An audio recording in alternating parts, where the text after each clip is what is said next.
Imagine for a moment the vast sort of otherworldly landscape of Badlands National Park unfolding right beneath you. Yeah.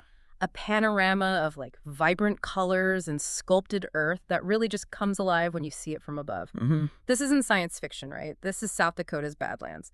It's an often underrated marvel, actually. It really is. And today we're exploring how you can experience its incredible formations from, well, an entirely new vantage point. Up in the air. Exactly. Our mission for this exploration is to look into the thrilling and informative air tour options available.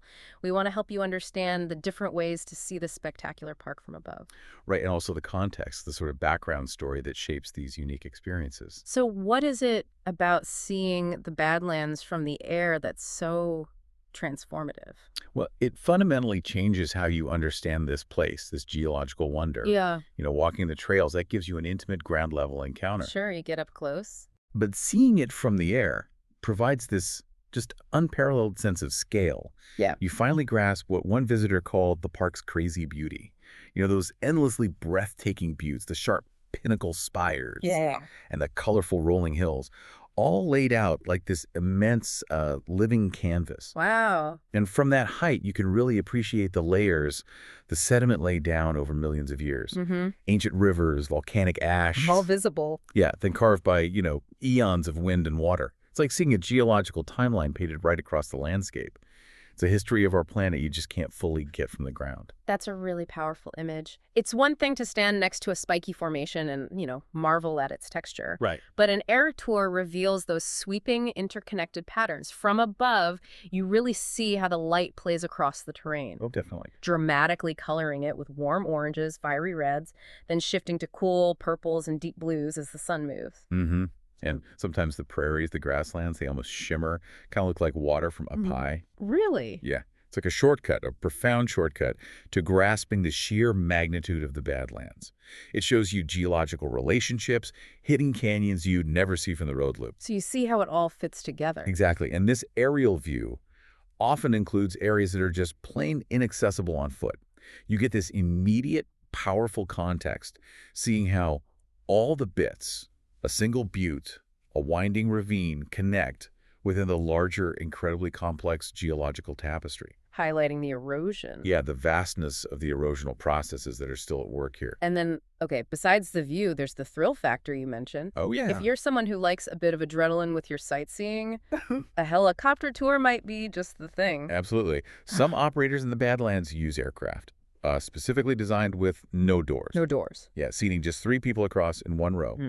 And apparently, some pilots, they like to add to the excitement How so? by tipping the helicopter sideways, literally hanging passengers out over the Badlands landscape. Oh, secured just by a seatbelt. Just by a seatbelt. It's quite an adventure, and people who've done it seem to thoroughly enjoy it. Highly recommend it. It offers this rush that really redefines how you interact with nature. It's not just looking, it's like actively engaging. Right. It's an active, thrilling engagement with the landscape. Yeah. Taps into that primal desire for both freedom and maybe a touch of controlled risk. Okay, so that level of dynamic movement, that sounds like a key difference when you're choosing your ride. It definitely is. Both helicopters and small fixed-wing planes offer aerial tours of the Badlands, right? Uh-huh. But they each have distinct advantages. It really depends on what you want to experience and maybe what kind of photos you're hoping to get. Okay, so let's unpack those advantages.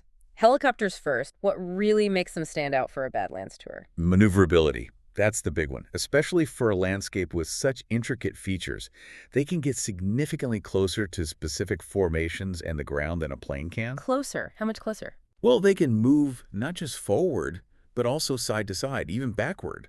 So they can dip lower into dramatic canyons, circle back to specific spots for another look, Ah, I see. which gives you an incredibly dynamic experience and, well, fantastic photographic opportunities, especially if you're trying to perfectly frame a particular spire or a colorful band of rock. And they can hover, right? Just pause. Exactly. They can just pause, let you soak in a view. I can definitely see how that helps for serious photographers. Gives them time to compose. For sure. And what about just the general visibility for everyone inside? Are the views pretty clear? Generally, yeah. Passengers in a helicopter usually enjoy really expansive, almost panoramic views The front windows often go all the way down to your feet, Wow. which gives you this incredible, almost weightless feeling of being suspended over the landscape. And the rotor blades above, not an issue for photos? Not usually. They're turning so fast, they rarely show up noticeably. And if a bit does appear in a wide-angle shot, it's usually easy to crop or edit out. So this combination, maneuverability and great visibility, makes helicopters really well suited for closer destinations, especially areas right next to a national park boundary, perfect for a detailed tour of the Badlands' unique features.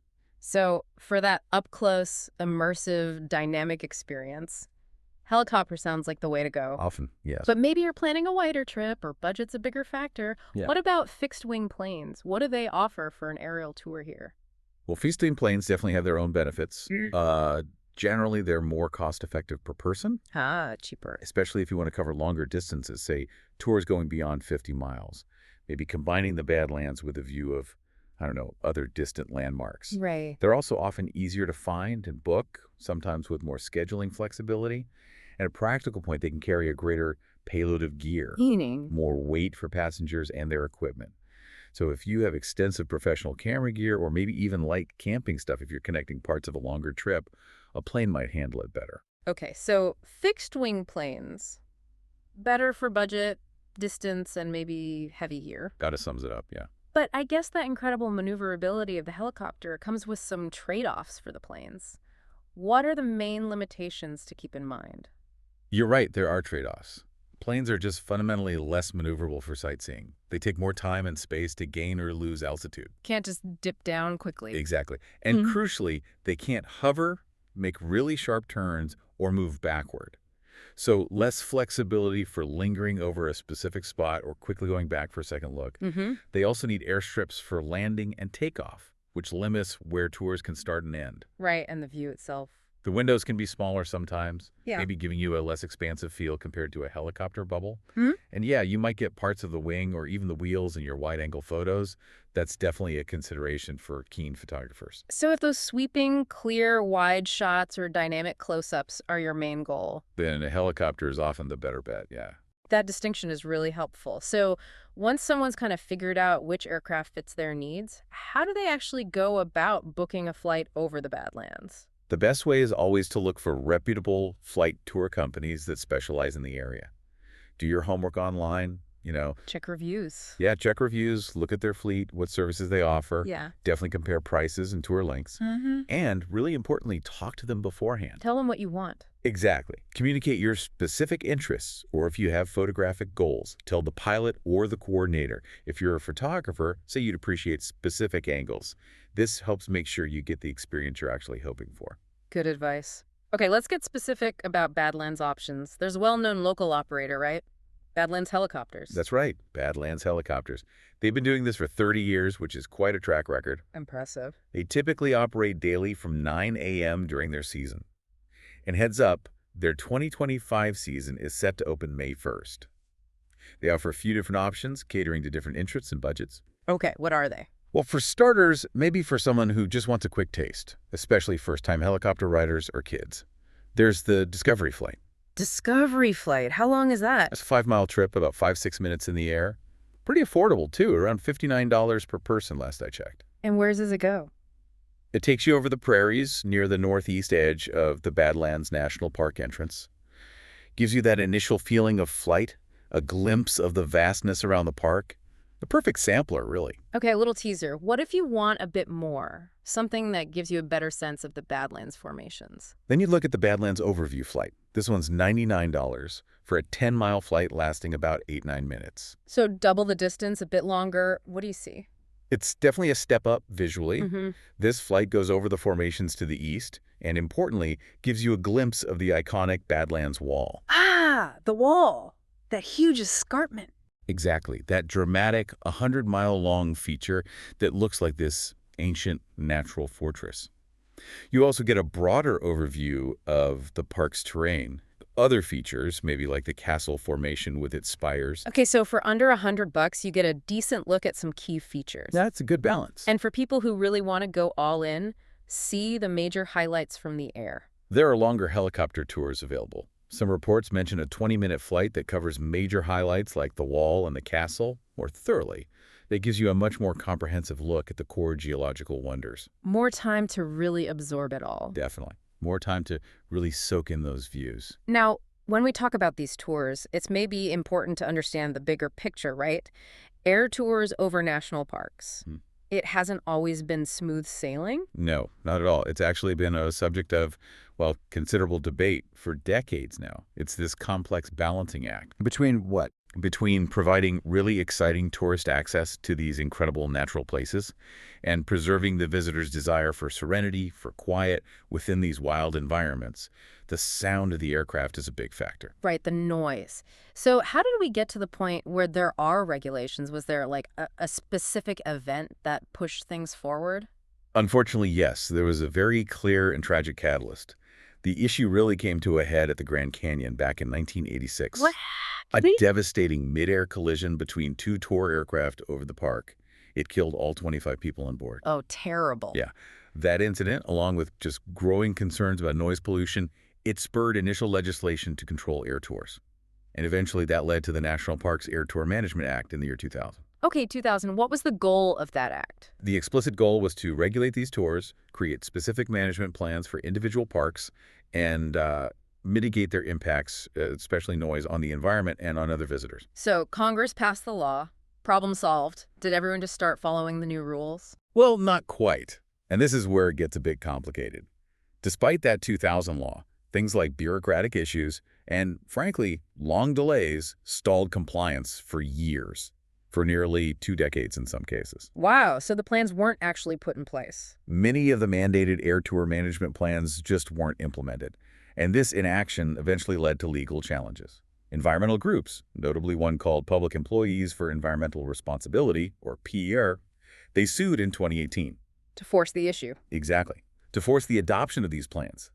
Their efforts resulted in a federal court order in 2020 that mandated the creation of these air tour management plans for 23 national parks. And Badlands was on that list. Yes, Badlands National Park and Mount Rushmore were both specifically included in that court order. Okay, so that court order led to new rules. And it sounds like the restrictions for Badlands and Mount Rushmore are particularly strict. They are, yeah. It represents a pretty significant shift. Starting in April, tour flights are effectively banned from operating within a half-mile of the park boundaries for both Badlands and Mount Rushmore. A half-mile buffer zone all around the park. That's right. Pilots have to adjust their flight paths to completely avoid flying inside that half-mile perimeter. That's a definite change from how things used to operate. How are the tour operators reacting? This sounds like it could really hit their businesses hard. You're right. It's a major concern for them. Many operators have expressed, well, significant frustration and worry. Some have even called the new rules a cease and desist plan. Strong words. Yeah, arguing it directly challenges whether they can even keep operating viably. They're now trying to figure out how to adjust. Like flying higher. Maybe flying higher over the park to stay outside that half-mile zone, or maybe restructuring tours to focus more on adjacent private lands that still offer good views, just maybe a bit more distant. It's a fundamental shift for them. Affecting flight paths, fuel, marketing, Right. everything. Pretty much. They're actively looking for alternative routes and ways to operate. But it's definitely a challenging time for that industry in the area. And what about other perspectives, like the tribal nations whose ancestral lands these parks often are? Are their views factored in? The plans do explicitly aim to factor in tribal desires and cultural sensitivities. Yeah. But it's complex. Tribal perspectives aren't all the same. Right. Interestingly, some tribal members, like Sean Bordeaux from the Rosebud Sioux tribe, have said they haven't personally heard widespread complaints about general tourism flights. Really? Their main desire, which is very understandable, is to avoid flights directly over sacred ceremonies or specific sacred sites, not necessarily banning all tourism flights. So it's more nuanced, protecting specific cultural practices. Exactly. Acknowledging maybe the economic benefits of tourism while prioritizing that cultural reverence. It's also worth noting the approach varies a lot by park.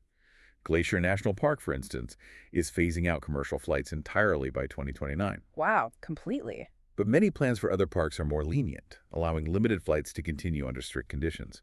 So it really depends on the specific park. Okay, so wrapping this up.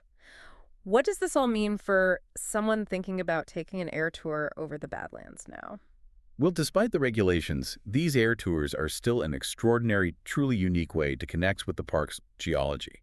They offer perspectives you just cannot get from the ground. Hmm. Those grand, sweeping views of the wall, the castle, they're genuinely awe-inspiring. So it's still worth considering. Definitely. It's just about understanding the options now helicopter for that maneuverability and close-ups, fixed wing maybe for distance or budget, and being aware of this evolving regulatory landscape, that helps you plan a really remarkable visit. Choosing the experience that fits what you're looking for, adventure photos, just appreciating the scale. Precise.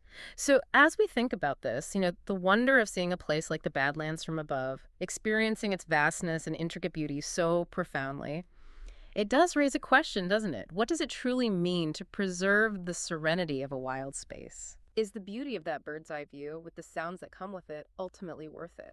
Or does true appreciation sometimes require, maybe, the quiet reverence you only find on the ground?